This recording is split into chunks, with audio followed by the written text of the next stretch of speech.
Hello everyone, I'm Jim Longworth and welcome to a special edition of Triad Today. For one thing, we're still here at our home away from home, the Senior Botanical Garden in Kernersville, and enjoying their hospitality, but it's really special because we're going to spend this entire half hour saluting Carolina University. Now some of you may say, wait a minute, wasn't that called something else before? Hasn't it recently changed names? And the answer is yes. We're going to find out about that and much more as we salute Carolina University, and where we're going to start is with the man who knows all about these things. On my immediate right, Dr. Charles Pettit, who is president of Carolina University. Welcome to the show. Good to be here. Until recently, you presided over what most people remember as Piedmont International University. Then came the announcement that you would change to Carolina University. So tell us about the merged institutions and how you became Carolina University. So what we basically did is pull 7 Christian colleges and seminaries together, and out of the 7 made one strong university. And we decided that we needed one name to reflect all instead of having any one of the particular names along the way. Of these various entities, I believe that Piedmont Bible College was one of them? Piedmont Bible did become Piedmont International a number of years ago, and so it was the surviving entity in these mergers, and so that's why it's in Winston-Salem. Okay. Now, what role will there's like a Piedmont Divinity School. There are schools, just like with any university, there are schools within all universities, business schools and arts and sciences and things like that. And the Piedmont Divinity School, what role does that play in the university as a whole going forward? So one of the goals was to honor each of the schools, their names and their legacies. And so if you take a look at our website, you'll see that every one of them has something named after them. And the board took a long look at Piedmont, which had been the surviving entity in all the mergers, and decided that the best way to honor that name would be to continue it in a divinity school, because that's what it had really been for all the years. So it is Piedmont Divinity School, one of the schools of Carolina University. And we didn't rehearse this, but just to be clear for folks that are watching or who may see this streaming later on, and they say, wait a minute, you've merged these religious type institutions together. I'm interested in Carolina University, but I'm wondering, do I need to be of a certain faith to be able to enroll? Absolutely not. You need to know that we have a particular faith, and so you need to be aware of where you're coming, because we are Christ-centered and hope that people get to know Christ and follow his teachings. But no, you don't have to be of that persuasion to enroll. Since we're going to be spending the half hour talking about the university, I don't want to be remiss in not getting a little personal anyway before we take our first break. And that is to ask you how you came to be interested in a career in education. Was there a teacher? Was there a parent, an aunt, an uncle, anyone who helped influence you to go in this direction? Talk about that. I think the university just had a weak moment 18 years ago, most likely. Actually, it wasn't a really strong desire back then. Until the day they asked me, I hadn't really considered it. But then as soon as I arrived here, I fell in love with this and felt like it was the key for the future.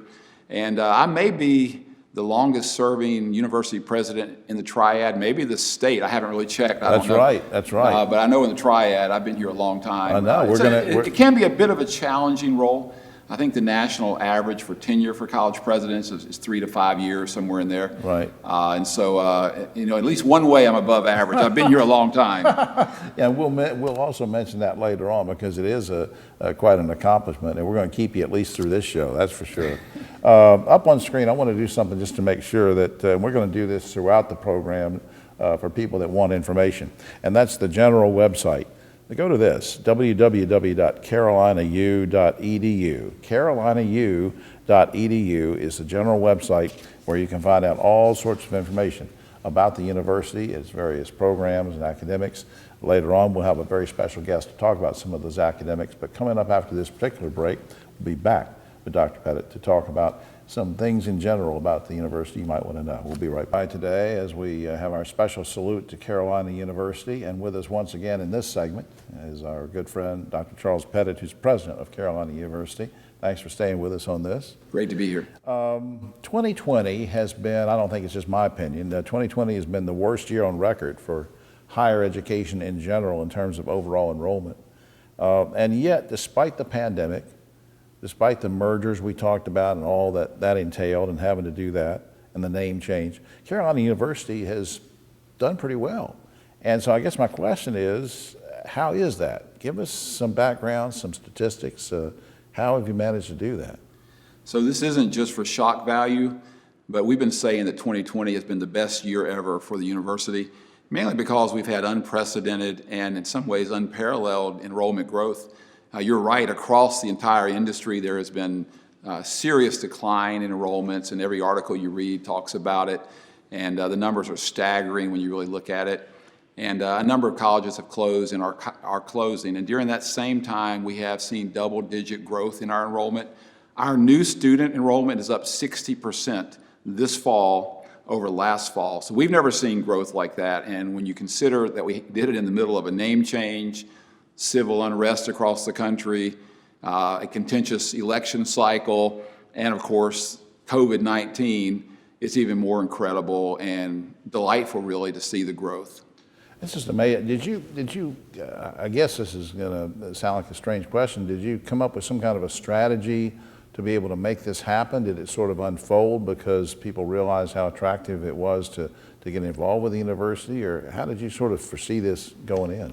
I think when you combine high-quality academics with affordability and offer programs that are slated to have double-digit job growth over the next decade, it's really, really attractive to people. I can get a great education, it's truly affordable, it's in a career that I can really go somewhere with. That combination is just naturally attractive and it's working really well. I'll ask you about online specifically in just a second, but I don't want to be remiss, and I probably should have asked this earlier. You do have a physical campus, and so just remind people where that's located. So we're in the historic district of Winston-Salem. It's 420 South Broad Street is actually the address, and so it's just south of the newly renovated Salem Parkway. Let's talk about online instruction. To say that you've done very well in that is an understatement. What percentage of enrollment is online? What kind of courses are? You don't have to be real specific about the kind of courses, but how do you assess your online education? So virtually all the content is available online or on campus. There are a few exceptions to that, but there's a lot of flexibility and agility and even ability for students to go back and forth. That worked really well back in March. Like every other school around, we sent everybody home, and it was a seamless transition for us. There was really no learning curve. No student had a learning curve. No faculty member had a learning curve, and it was very natural, the transition. And then this fall, we made it easy for students to go back and forth. And so if you wanted to come to the main campus and give that a try, and then if you needed to or wanted to, and you want to go back to online, you could. It's a tough question to ask about the numbers, though, because students do go back and forth a lot. We have a number of students who live in our residence halls who do all of their coursework online. Okay. So you can try to tell me which one is a residential student and which one is an online student. We have a lot of grad students, and most of them are entirely online, but the undergraduate students kind of go back and forth between them. Sure. And I want to put some information up on screen again, as we try to do with each of these segments. For more information, it's carolinau.edu is a website, carolinau.edu, and I hope you will check that out. One of the things we're going to do over the next two segments, as we hope you'll stay with us for this half hour, is Dr. Pettit's going to step out, and we're going to have a special guest that he brought with him. We're going to talk about some of these specific academic programs that are available there. So I hope you'll stay with us on that. We'll be right back. Triad Today with our special salute to Carolina University. In the first two segments, we spent some time getting to know Dr. Charles Pettit, and this time he brought a special guest with him, and we're going to pick his brain a little bit about some of the academics over the next two segments. We welcome our good friend, Dr. Sadeep Gopalan, Vice Chancellor and Executive Vice President for Academic and International Affairs at Carolina University. Welcome to the program. Thank you so much, Jim. By way of India, you said you were born in India. Let's go into your background a little bit, because I think it says a lot, it reflects a lot about the quality of the university too, and let me explain why. I did some checking on this. You're a Rhodes Scholar, you a PhD from Oxford, you held top positions in colleges in over 3 continents, and here you are at Carolina University. So I guess the question is, why Carolina University? Yeah, I think it was aside from the family circumstances and reasons which were compelling, this was a unique opportunity to work with a leadership team led by our president who truly get it and want to make a difference beyond just a job, right? And to be very specific, where do you get a chance with a university's structural sets of circumstances enabling wider social change. And by that I mean North Carolina is the 13th ranked state in terms of poverty. Over 1 in 2 people in the state between 35 and 44 don't have a family-sustaining living wage. So why is this the case? And what do you do about it? The only silver bullet to all these problems is education. And yet, the larger universities, of course, give a kind of tokenistic nod to this problem, but are not in a position to make a difference because of systemic structural reasons. Right. You can't have a major university which currently charges $80,000 a year suddenly making a difference to the tens of millions of people who don't have a college degree, which is why they earn $25,000 a year. Right. Carolina University, in contrast, did not have those kinds of legacy problems, which means we were uniquely in a position to make a difference in a way that goes beyond the average university. That's the reason I took this position. And I think in the year working with the president and our leadership team, we feel like we can make a difference to real society. Throughout the state and globally, Yeah, because speaking of globally, we talked about your international experience. What are your goals for your international enrollment in trying to attract students from other countries? Yeah, and that's a very interesting question, and one of the sets of reasons why I chose to come here as well. If you look at the statistics, I mean, and the experience I've had in some of the countries, the US generally underperforms in international student enrollment. And that's, to some people, that might be surprising because we have over 1 million students here. But if you compare to other countries which are really strong, say Australia or the United Kingdom, Australia has about 40 universities, and they generate about $37 billion as an export earner from just international education. Compared to that, the US makes about $44 billion, and we have about 4,000 universities. So clearly, there's a massive underperformance in terms of what the potential is relative to what we actually achieve. Again, a big reason is cost. And I think the approach towards the international market is not totally friendly, not as embracing as Canada or the UK or Australia are. So I thought when I came here, we could reorient and show the attractiveness of North Carolina as a destination for international students and why they ought to choose to come here. And specifically with Carolina University, our tuition is about $10,000 to $14,000 a year. At that price point, a student sitting in Indonesia or India is able to afford to come here because ultimately, for a family in those countries, when you have the exchange rate, which is 50 or 60 rupees to the dollar, it makes a big difference when your tuition is 40 or 50,000. It's unaffordable. Whereas at 10,000, suddenly it becomes a lot more affordable. So I think there's a real chance to make a difference. And that's why I think enrollment growth in international students will be substantial for us over time. We'll take a quick break. When we come back, we'll talk about some of the various schools and disciplines and degree programs. We'll do that, but I wanted to get a general feel for your philosophy on that, and I appreciate you sharing it. Up on screen, just in case you'd like to check this out, carolinau.edu is the website, carolinau.edu. Hope you will do that. And we'll be back in just a second. This special edition of Triad Today as we salute Carolina University, and rejoining us for this next segment, our good friend Dr. Sadeep Gopalan. He's Vice Chancellor and Executive Vice President for Academic and International Affairs at Carolina University. Thanks for staying with us. Thank you so much. Dr. Pettit mentioned earlier in the program that it is a Christian-based university, and yet made it very clear that the doors are open to everyone. And there's a sort of diverse, not only in terms of student base, but in terms of study, business school, arts and sciences, leadership. I understand that you've rolled out over a dozen new degree programs in the past 2 years. Give me an insight on what some of those programs are. Yeah, it dovetails with what Dr. Pettit mentioned previously. We again did not create degree programs just because we wanted to or because there was a legacy kind of thinking. We deliberately and intentionally created programs that will move the economic needle for families both in the state and within the South more generally. So for example, there is a double-digit job growth for restaurant cooks, right? About 22% job growth over the next decade. The same number exists for software developers.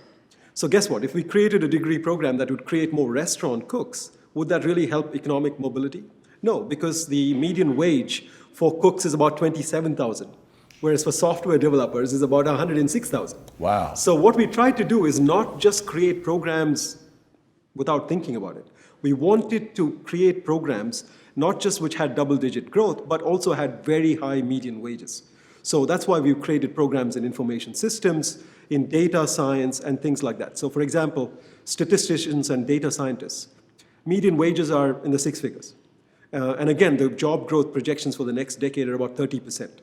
So if we get people who otherwise, through their capabilities in the state, were predisposed to just becoming cooks, to now suddenly consider a career in data science, Right. guess what? Their economic circumstances, their family median incomes, goes up Goes way fourfold, up. fivefold. So you make real lasting change possible by changing the capabilities of people. And we can do it at scale in a way that other schools cannot because of our tuition being so low and our value proposition being so clear. Yeah, and and as you said, these jobs are readily available, so someone who graduates in a certain discipline at Carolina University, those jobs are out there and ready to go, right? Exactly right. And if you look at the Department of Commerce's projections and the Governor's Office projections for job growth in the state, most of the jobs are growing in STEM fields, and the double-digit growth, the highest growth is for occupations that require a postgraduate degree. Right. And guess what? That's where the biggest deficit in the state is. People don't have those capabilities. So they're pushed generation after generation into low-earning jobs, which means more and more economic problems. Not to put you on the spot, but are there any degree programs that you're thinking about offering in the future that you want to tell us about, or is that confidential, or what? Yeah, I mean, I think without giving away too many of Dr. Pettit's secrets, I think we will definitely invest more in computer science, information technology, maths, healthcare. These are areas which will be growing as AI and more automation take place, right? Just 2 weeks ago, there was a report from the World Economic Forum which said that COVID plus the automation revolution is going to displace jobs even more than before. Right. I mean, the projection is about 1 in 2 portions of the job that is currently done will be done by a machine in just the next 4 years. So what is the rest of the time of the average worker going to be occupied by? That's right. So we have to prepare people who will not just use machines, but will work alongside machines to create better value.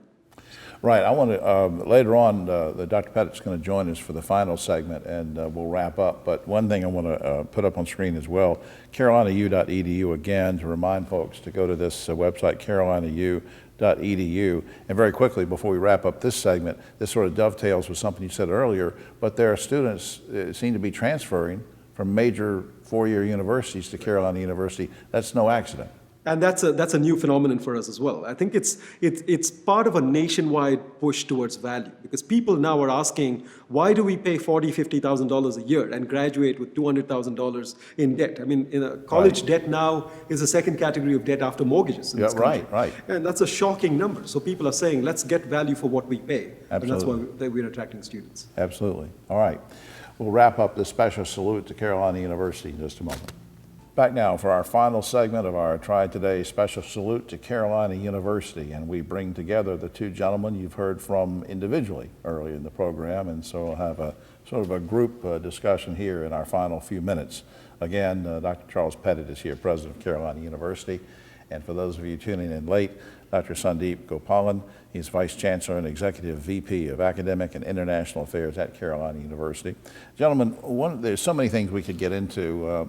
You have such a diverse kind of academic offerings there, business, education, arts, and culture. And one of the things I want to ask you specifically about this leadership school you have. What's the overview of that? I think everyone realizes that everything rises and falls on leadership, and there is a dearth of it in our society and a desperate need for it. Everywhere we look, we see a need for leadership. I think it's one of the reasons why that is a blossoming school, quickly growing, a PhD program that's growing, a master's degree that's growing. It fills a niche that's really needed, and we're getting people from all segments who want to enroll. I don't know if you want to add more detail about it. What do you learn? I mean, So for example, leaders are expected to think strategically, to create strategic plans, to understand financial statements and analyze them to make sure that the financial health of the thing that they're leading actually is sustainable. And these are largely assumed away, right? People expect that somebody is appointed to leadership and knows all of these things. Often we find that they don't, and that's what we have courses in strategic planning, in financial analysis. We have vision, creating visions. We have dissertation components which look at statistical analysis and build a thesis or a paper from it, and so on. So I think that's the reason why we've been able to attract people who are in leadership positions now, all the way from the Forsyth County Sheriff to people in hospital systems who are leaders in nursing. Yeah, our friend Sheriff Kimbrough has a special criminal justice partnership program with you, which, and maybe next year in one of our segments we can get him over and we'll talk about that. Charles, before time runs out on us, I want you to brag on something, and you should, and that's the racial diversity of Carolina University, because that hasn't always been the case, right? That is true. I remember 18 years ago, we had about 0% diversity. And today, we may be the most racially diverse university in America. If you actually take a look at our makeup and compare it to the demographics of America, or just to Forsyth County, and we are almost a mirror image. And so we actually serve people from every group, and we're proud of it. And Sadeep, I know you're proud of what the president's been able to do. Where do we go from here? What kind of a crystal ball do you have? I think we want to be doing this at scale. So we want to be achieving outcomes that move people's life outcomes through education, because the one thing we know that we can control is the capabilities of people. We can't control everything else. The more capable a person is, the better their outcomes. So again, with retention, so we know that people from poorer backgrounds generally, even if they enter college, drop out. So we created a boot camp process this year where every student who comes in gets mandatory writing and math courses as a boot camp. Wow. In addition to their classroom. So they're made to sit down in a boot camp style environment and kind of given additional support in math and English and writing. Guess what? I mean, the performance has been outstanding in math from a very, very weak deficit background. These students are getting A's as much as they were getting in sociology or English. That's fascinating. How do you, I mean, do they volunteer for this? Do they know they have these deficiencies? Do you screen them? I mean, how do you do this? We know that from the test scores, for example, right? I mean, math tends to be one of the lower portions of their scores in the ACT or the high school records. But most institutions take that for granted and say we can't do a whole lot about it. But we've taken them on and given them this boot camp, which improves their capabilities in math. Because again, we know without math, you can't do programming. You can't do data science. So you're limited in what you can do if you can't do numerical analysis. So you're raising them up in the beginning. That's great. We have a few seconds left. Wrap us up with any final thoughts. You know, I think something your viewers would like to hear is that we are becoming known as Career U. We're CU, Carolina University, but we're also CU as Career U. And we are becoming known as a place where you can get an affordable degree, train for an outstanding career in a field that is expected to have double-digit job growth for the next decade and beyond, and you can do it at an affordable price. All right, up on screen one more time, carolinau.edu. That's carolinau.edu. Please visit that website and get all the information there. And you're all welcome there, and especially if you're like me and you don't have any math skills, this gentleman back here is gonna make sure you get those fixed before you keep going. Charles and Sadeep, thanks for doing this. And this is sort of a preview, because next year, each month, we'll bring someone over from Carolina University and talk about another aspect of their program. For all of us here at Triad Today, I'm Jim Longworth. We'll see you next week.